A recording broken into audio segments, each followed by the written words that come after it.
Terry, you've said that swim, drink, fish is more than a slogan, it's a way of life. Why do you say that? I think swim, drink, fish is more than a slogan. It's also a great theme line. As a marketing guy, I can tell you, a great theme line gives you a goal and a promise, and it stands for something and stands against something. And that's why I love those three words, and swimmable, drinkable, fishable, to make it more of an action verb. I love that. And I think it's more than a slogan because I think it means you have to do something. It compels you to get involved, to do your part, to try and recruit other people. I think those three words are something, are a set of values you have to pursue, and I just love it for that. I love it. What inspired you to get involved with Waterkeepers?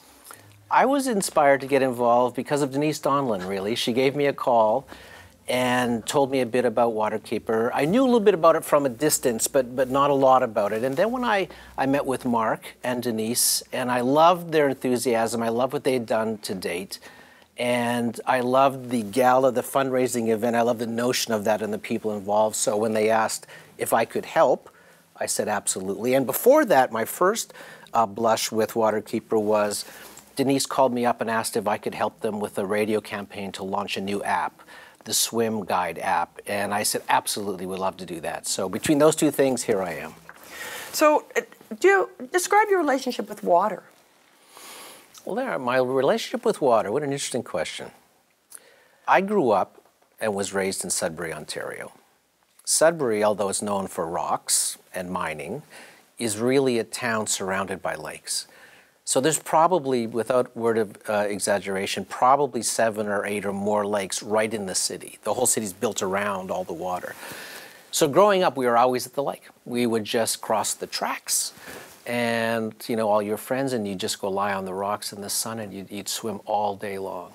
And then in the winter, hockey. So we'd clear off the part of the lake, and because we couldn't, we had no rinks to go to really, per se. And we would play hockey. So water was always a part of my life. Then when I grew up, got married, bought a cottage in Parry Sound, so then I introduced my daughters to water. So water's always been a big part of our lives. When I really sit and think about it, it's a really important part. And now that you've become more engaged with Waterkeeper and what we do around the world, what's your feeling? Are you pessimistic? Are you optimistic? When you think about Canada and water and try to project into the future, what do you think? Am I pessimistic or optimistic about Canada's future in water? I want to say I'm optimist. I'm an optimist at heart, as a rule. So I would say I'm optimistic. And the reason I say that is we have so much water in this country. We're so blessed to have so much of it. And I really have faith in Canadians. I really do. At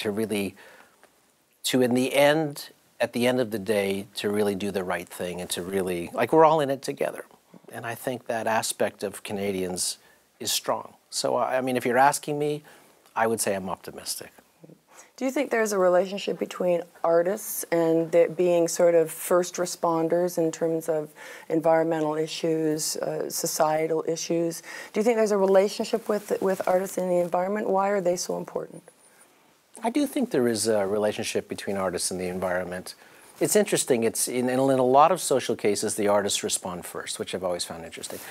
If I had to analyze that, and I'm a writer, so I kind of fit into that zone, and I would say,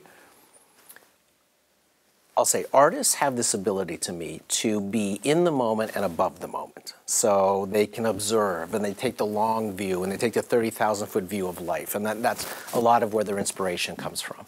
And I think that long view of life extends to social issues, into water, into animals, into all the, inequalities in life. So I think that's why they're first responders. I think they see it before anybody else sees it. Plus, I think artists feel. I think they have a capacity to feel issues and concerns and things of that nature first. I think their nerves are closer to the level of their skin, closer to the surface. So I think they feel it. Great. Perfect.